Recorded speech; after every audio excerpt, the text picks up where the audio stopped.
चले भाई कैसी खबर के बारे में आपको बताते हैं जो बहुत दिलचस्प है। ये खबर आई है लखनऊ से, जहां पर सेंटर ऑफ बायोमेडिकल रिसर्च के अध्ययन में ये पाया गया है कि संस्कृत के श्लोक मानसिक बीमारियों का इलाज कर सकते हैं।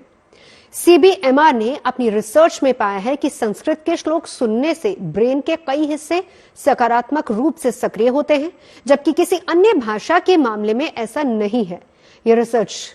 कितने लोगों पर कैसे की गई और इसके नतीजे कैसे निकले हैं, आपको इस रिपोर्ट में दिखाते हैं।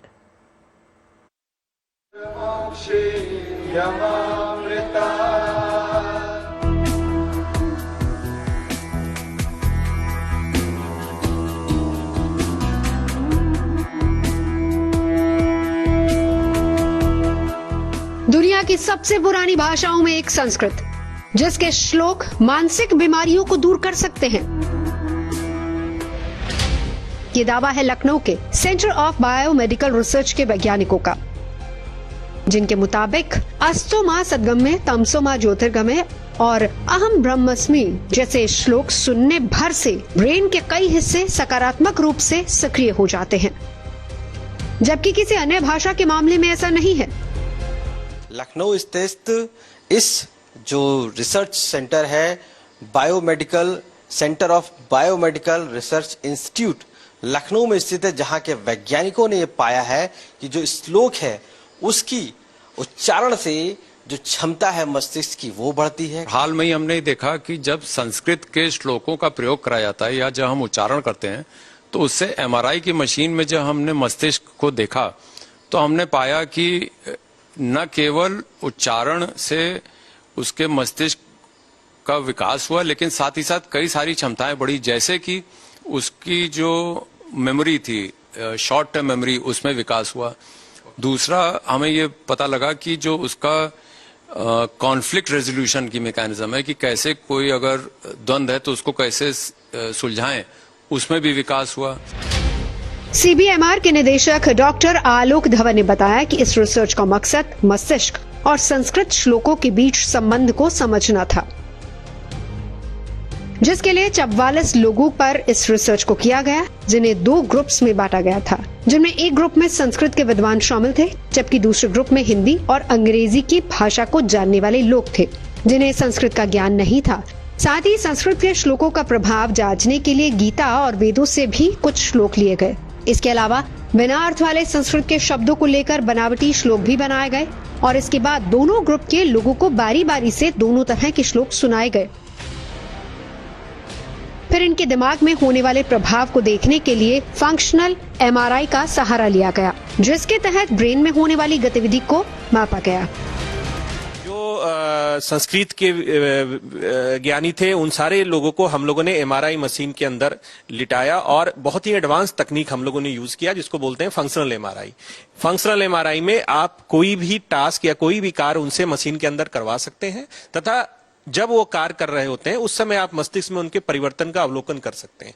तो उस समय हम लोगों ने इमेज एक्वायर किए मस्तिष्क के, उसके बाद उसकी एनालिसिस की गई कि जब वो श्लोक सुन रहे थे तो मस्तिष्क में किस प्रकार के परिवर्तन आ रहे थे। इस जांच के नतीजे उम्मीद के मुताबिक आए। डॉक्टर उत्तम कुमार के मुताबिक संस्कृत जानने वाले ग्रुप के लोगों के ब्रेन में श्लोक सुनने के बाद ज्यादा सक्रियता नजर आई, जबकि ये सक्रियता बनावटी श्लोक सुनते समय रिकॉर्ड नहीं हुई है। ये हिस्से हैं ऑक्सीपिटल यानी कि सर का पिछला हिस्सा, फ्रंटल यानी कि मस्तिष्क का सबसे आगे का हिस्सा, पैराइटल यानी मस्तिष्क का वो हिस्सा जो शरीर से जुड़ी संवेदनाओं को समझने में मदद करता है। वहीं दूसरे ग्रुप के लोग जिन्हें संस्कृत नहीं आती थी, उनके ब्रेन में सक्रियता किसी भी श्लोक के मामले में नजर नहीं आई। मैं आपको दिखाना चाहूंगा, जो व्यक्ति जो संस्कृत के विज्ञानी श्लोक को सुन रहे थे, उनके जो जिन जिन हिस्सों में मस्तिष्क में सक्रिय हुआ वो ये हिस्से हैं, जिसको हम लोग मुख्य रूप से 4 हिस्से में सक्रियता देखी गई, जिसमें कॉर्डेट देखा गया, ऑक्सीपिटल का एरिया देखा गया, फ्रंटल का एरिया देखा गया और पैराइटल एरिया, जिसपे मुख्य रूप से उस हिस्से में सक्रियता देखी गई। जब हमने इसको कंपेयर किया उन ग्रुप के साथ जो संस्कृत नहीं जानते हैं, उनके साथ जब कंपेयर किया तब हमें ये हिस्से मिले हैं। इसका मतलब कि जो व्यक्ति संस्कृत श्लोक सुन सकता है और उसके गहनता को समझ सकता है, उनमें ये हिस्से सक्रिय होते हैं। तो संस्कृत सुनने से श्लोक को सुनना और सीखना वो मस्तिष्क के लिए काफी बेहतर है। ये किसी एक पर्टिकुलर श्लोक का नहीं, सारे श्लोक का मिश्रण है। अलग अलग जैसे मद् भगवत गीता या इन सब जितने भी जगह से श्लोक लिए गए वहां से हम लोगों ने इस श्लोक को लिया और श्लोक की अहमियत रखने के लिए हम लोगों ने उससे मिलते जुलते शब्द भी क्रिएट किए जो उसके भांति होते हैं, लेकिन वो मस्तिष्क में उतना प्रभावकारी नहीं दिखते। इतना ही नहीं, इस रिसर्च टीम ने यह भी पाया कि अल्जाइमर जैसी मानसिक बीमारी में प्रभावित होने वाले ब्रेन के टेम्पोरल लोब पर भी श्लोक का असर, यानी कि संस्कृत के श्लोक सुनते समय ब्रेन का ये भाग भी सक्रिय हुआ है, जिसके आधार पर ही सेंटर ऑफ बायोमेडिकल रिसर्च के वैज्ञानिक दावा ये कर रहे हैं कि आने वाले समय में संस्कृत के श्लोकों के जरिए मानसिक बीमारियों का उपचार संभव हो पाएगा। जो श्लोक हैं उनसे किस तरीके से उनके जो उच्चारण से जो मस्तिष्क का एक तरीके से विकास होता है, उनकी कार्य क्षमता बढ़ती है, वो अब साइंटिफिकली साबित किया जा चुका है, साबित हो जा चुका है, जिसको वैदिक काल से कहा जाता रहा है और इसको अब खुद लखनऊ में मौजूद साइंटिस्टों ने इसको कर दिखाया है। लखनऊ से कैमरा पर्सन संदीप दुबे के साथ आशीष श्रीवास्तव।